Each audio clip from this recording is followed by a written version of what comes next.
नमस्कार, प्राचीन ग्रंथ ज्ञान चैनल में आपका स्वागत है।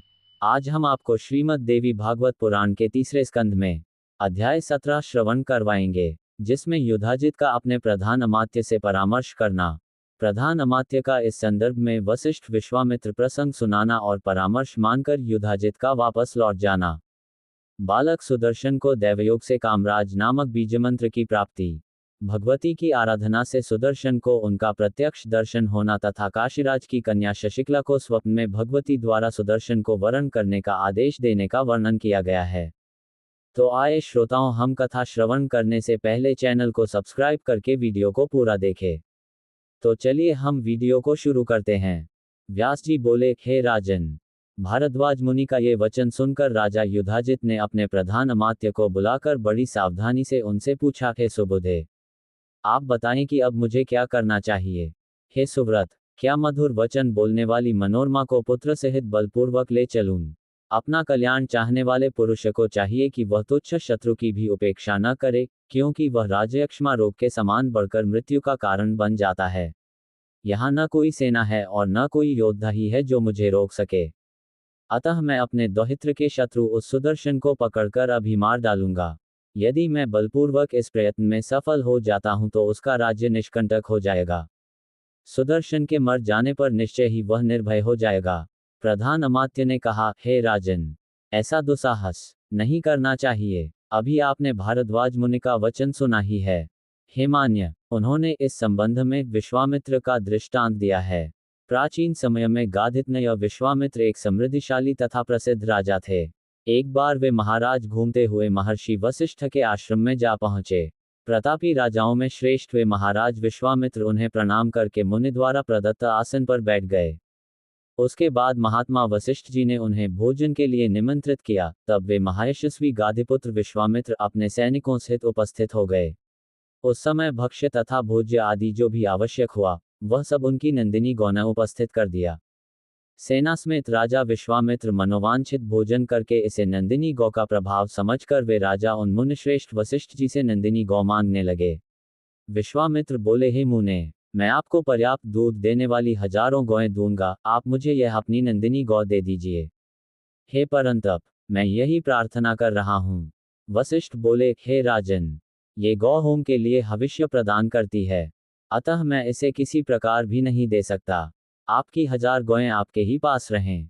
विश्वामित्र बोले, हे साधो, मैं आपकी इच्छा के अनुसार 10,000 अथवा 1,00,000 गौएं दे रहा हूं।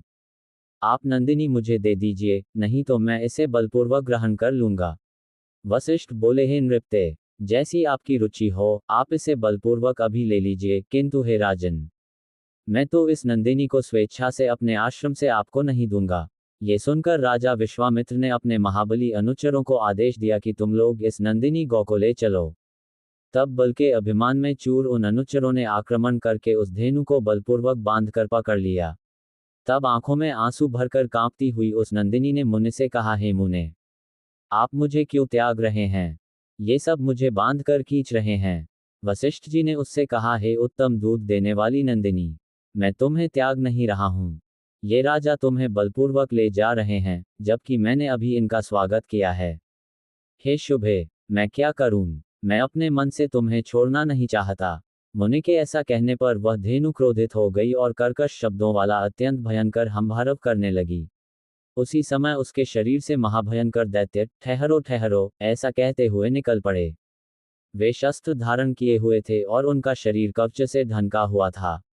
उन्होंने सारी सेना का संहार कर दिया और नंदिनी को उनसे छुड़ा लिया।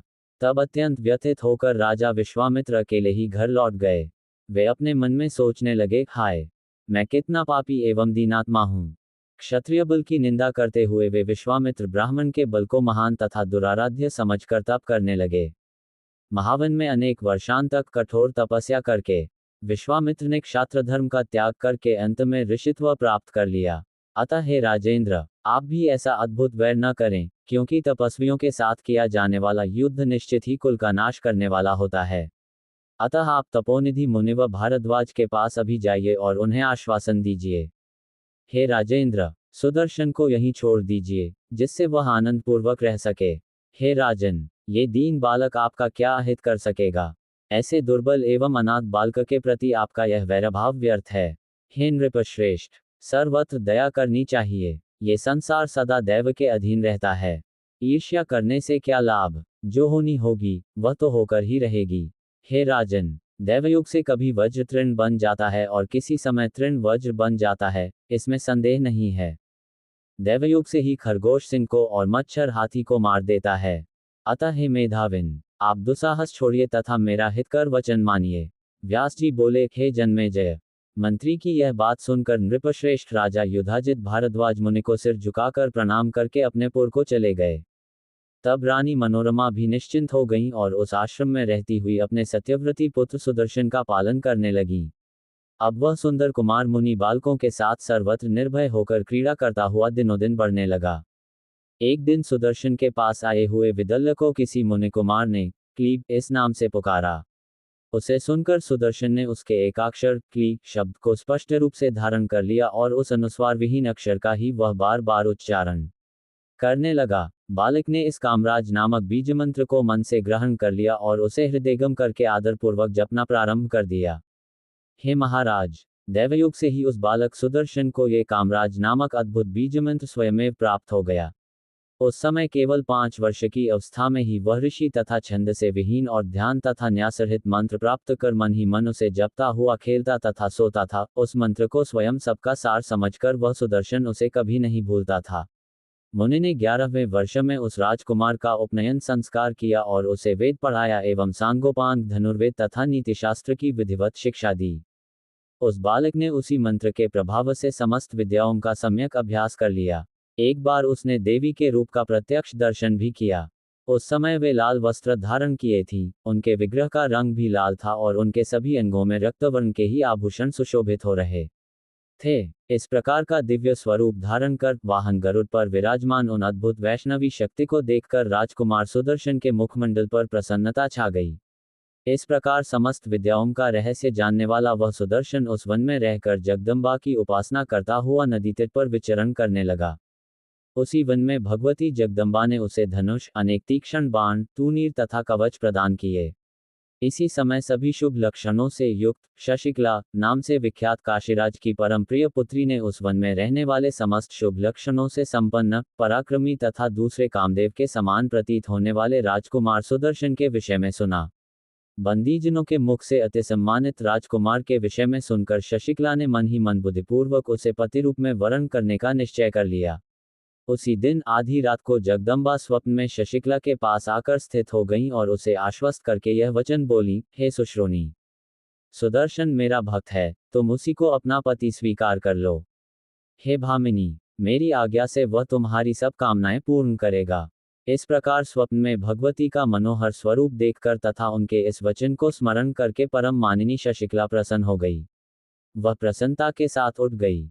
उसकी माता ने उसे हर्षित देखकर बार बार प्रसन्नता का कारण पूछा, किंतु उस सुंदरी ने अति लज्जा के कारण कुछ नहीं बताया।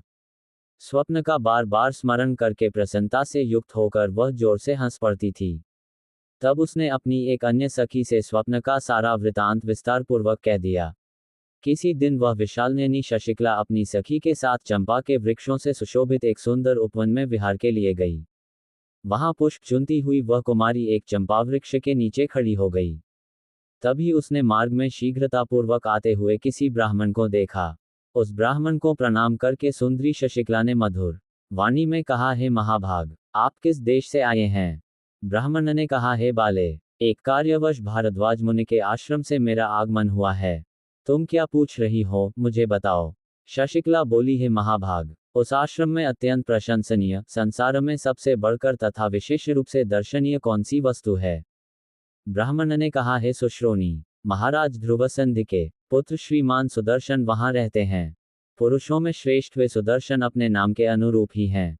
हे सुंदरी, जिसने राजकुमार सुदर्शन को नहीं देखा, मैं तो उसके नेत्रों को अत्यंत निष्फल मानता हूँ।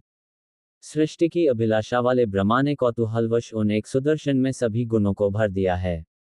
अतः गुणों की खान सुदर्शन को ही मैं देखने योग्य मानता हूँ। वे राजकुमार तुम्हारे अनुरूप हैं और तुम्हारे पति होने योग्य हैं। मणि और कांचन की भांति ये तुम दोनों का संयोग पहले से ही निश्चित हो चुका है। नमस्कार, आज का वीडियो इतना ही। जानिए आगे क्या होता है, यह अगले अध्याय में देखें। संपूर्ण देवी भागवत पुराण सुनने के लिए बने रहे हमारे YouTube चैनल प्राचीन ग्रंथ ज्ञान पर। धन्यवाद।